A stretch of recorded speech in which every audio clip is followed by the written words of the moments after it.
Hello, and welcome to Care Conversations. This is episode 1. My name's Jesse. I'm the communications manager here at Sioux Health Center, and I'm your host. Each episode, I'll be taking you on a deeper dive behind the scenes of what goes on here at Sioux Health Center. I'll be talking to different members of our team about some of the programming and care we offer, and about some of the procedures we have in place here at Meno Health Center that not only meet industry standards, but allow us to provide the best patient care possible. This episode, I'll be talking to Brad Lance and using his years of experience and perspective in patient care to talk about our emergency department. I'll also be talking to Greg Rooke, our quality and patient safety lead, about feedback and compliments for improvement, and how you can not only provide feedback, but what happens when you do provide feedback here at Sioux Health Center. This episode, we're excited to talk to you about our emergency department. Our emergency department is vital in providing 24/7 care to our patients. We're joined here by Brad Lance, who heads up our education and project management team. Brad also has many years of providing patient care here at Sioux Health Center, including 8 years providing care in our emergency department. Thanks for joining us today, Brad. When people come to our emergency department, it's pretty standard, that you register and that information is taken down. But following that registration process, people then do what's called triaging, which it's a word that people might not be familiar with, or it's not used a whole lot outside of this scenario. So simply put, what does triage mean? Perfect. So thanks for having me here today. The triaging simply is a way for the medical staff to assess and figure out who is immediately sick versus someone who can wait a little bit longer, which is why when people come to the emerge, some people get brought in right away, and some people feel like they have to wait, or they do wait quite some time. So triaging helps the nurses and the doctors determine who needs to be seen first, based on the priority of their illness, not based on the priority of when they showed up in our emergency department. Yeah, and that's, I think, a big thing that people do encounter, because in a lot of instances, in our ambulatory care, it's a first come, first serve. You pull a number and then you're served next based on the numbers, but our emergency department's not like that. So can you maybe elaborate a bit more on that the fact that it's not a first come, first serve basis? Absolutely. And so when you come to emerge, we will see you. You just may have to wait, which is unfortunate. It gets a little bit, boring sometimes, or frustrating that we have to wait. But so there's a scale. There's 5 levels of the CTAS scale. So there's 1, 2, 3, 4, and 5. And so level 1 of the CTAS scale is our resuscitation. So you've come in, either you've come in under your own and you've collapsed in front of us, or the ambulance has brought you in and you need emergency immediate resuscitation with CPR, or you've had a limb that's been severed and we need to tend to you immediately. So the nurse is there immediately and the physician is there immediately. We have level 2 on the CTAS scale, which is emergent. We got a couple minutes. The nurse is with you right away. The doctor has 15 minutes is, the standard that the doctor is going to see you within coming to the emerge. And then we get into the other levels. Level 3 is urgent, where the nurse, again, is always triaging you as soon as you come through the door. But the doctor then has 30 minutes to come and assess you. If the doctor doesn't get there in that 30 minutes, a nurse will come back and assess you to see where you're at, if you're still that CTAS 3. CTAS 4 is less urgent. That's, again, nurse assesses you. The doctor has 60 minutes to see you. And then CTAS 5, which, I consider I'm here because I couldn't get into the clinic and I need to get my script refilled. I got a sore throat. You're going to wait 120 minutes, so 2 hours before you're going to see the doctor. Now, again, those are guidelines. And when someone who's in our emergency department is being resuscitated, then the other people that are less sick are going to wait a little bit longer. We try to communicate that to the best of our ability, but sometimes that gets lost or there's just no time to leave that person that we're doing CPR on and intubating and, trying to save their life while still communicating that to the rest of the patients that are waiting.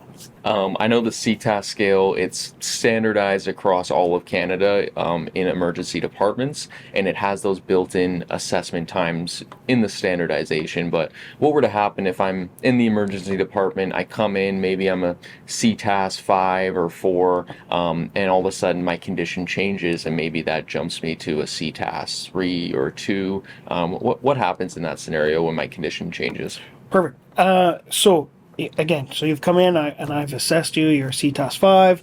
I put you back out in the waiting room, my best case scenario, right? And I let you know, it's going to be a little while before you wait.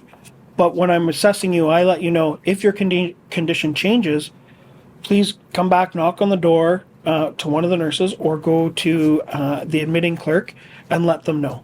And then the admitting clerk either comes back to us, or if you've knocked on the door, the nurse gets you, and you just let us know that your condition changes. We'll bring you back in, we'll reassess you, and based on that reassessment, and let's say now you've gotten sicker, we up the triage score to a level 3 or level 2, and that will get you seen faster by the physician. And I know the CTAS scale, it does try to account for as many different kind of scenarios, illnesses, different types of trauma as possible. But, given our geographical area and just kind of some of the unique things in the medical system here, like, for example, there being no walk-in clinic in Sioux, is there anything that maybe sometimes the CTAS scale doesn't kind of account for here that we have to now try to navigate and try to see where that prioritizes on our list? Sure. I mean, we know that it's difficult to get into the clinic to meet those regular appointments. And I said earlier in the podcast here, gave the example of come in for a med refill. And so sometimes, I've run out of my insulin. I couldn't get in to see the doctor. I have to go to Emerge to get a script refill, right? And so that's a whole separate podcast, by the way, of talking about, what things, if we had more walk-in clinics and, more physicians to be able to run clinics longer, to give people more access instead of coming to the Emerge. So sometimes your wait in the emergency department is because other patients couldn't get in to see their regular family doctor, and that's nobody's fault. That's the way the system is working right now. And just depending on what the circumstances are in the ER at any given time, if I've been seen, if I've been triaged, and now I'm waiting for a doctor, is there anything I need to worry about? Like if I have to be in the waiting room now still instead of further into, a doctor's room, for example, is there any concern there? No, there's no concern there. And so we've seen that happen where some people are waiting in the waiting room and then other people get a hospital emergency stretcher or room. It doesn't change the time that you're going to be seen. And you will see sometimes where someone's come to the hospital and registered and triaged after you came and they get brought in before you. It's for a couple of reasons. One, they're higher up on the CTAS scale, so we've deemed that they're need to see a doctor more urgently. So you might see that you've registered, someone comes in and registers after you, gets brought in to the back room into the Emerge department, and then leaves within 5 minutes or 30 minutes or an hour. Who knows the length of time that is. But we have this thing called day medicine, which gives people the ability to get their IV antibiotics and do their dressing changes here in our Emerge department. And one of the reasons and main reasons we do that is because home care doesn't have enough nurses in the community to give people access to doing their IV meds at home or doing their dressing changes at home. So there might be times where you see someone, like I said, comes in after you've registered and leaves before you. And that can be very frustrating to people. And so we just want people to be mindful of that. Just because someone came and left doesn't mean that they're more important than you. But with people on these IV antibiotics, there's a specific time that these meds need to be given for them to be effective. And so these patients will come into the back, get their IV antibiotics at their specified times, because it's critical to their health care that these antibiotics are done at the proper times. If we wait too long or give them too early, then we don't get the most effectiveness out of their antibiotics, which then in turn could make them more sick and then have to come into hospital. And then we can get into talk about wait times of because there's no hospital beds. And that's another podcast that we'll talk about. So. No, thank you, Brad, and we appreciate your time here today and look forward to talking to you more in future podcasts about other different needs and specific instances in our emergency department. But for today, I think that was a great start with triaging and the care we provide in our emergency department. So thank you, Brad. We appreciate your time. Awesome. Thank you. Have a good day. I'm joined by Greg Rooke, our Quality and Patient Safety Lead. Thanks for your time here, Greg.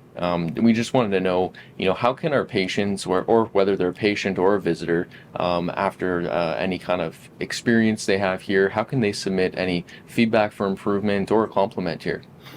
Yeah, patients, family members, visitors, there's a few options for submitting feedback for improvement or compliments. They can submit through our feedback email distribution group, which is simply feedback@slmhc.on.ca. They can call me directly at 807-737-6578. There's also the option for faxing or mailing letter, and that information is on our website as well. And then, say someone does submit, a critique, feedback for improvement, or a compliment, what kind of happens after they submit it? Does it go somewhere, or does anyone see it? Yeah, for instance, with the feedback email group, there's myself along with a few members of senior leadership that are included so that no feedback gets missed, or if I'm away, whatever the case might be. Once we receive that, within 5 business days is when we strive to get back to that individual so that we can acknowledge receipt of the concern or the compliment, and then develop a plan with them for follow-up. And if they consent to doing so, it might go in our incident management system for follow-up with the appropriate managers until the investigation is complete. And just a reminder that feedback is a crucial part of enhancing quality care here at SLMHC. So it's always encouraged, as well as compliments that we could share with our staff members to celebrate the good work that's being done. Perfect. No, thanks for sharing that, Greg. We appreciate your time. Thank you. Perfect. Thank you, Miigwech, for tuning in to this episode of Care Conversations. Follow us on social media to stay up to date on all things Sioux Maniawan Health Center. Our handle is at Meno Yawin, MENOYAWIN, and feel free to tune in to more episodes in the future.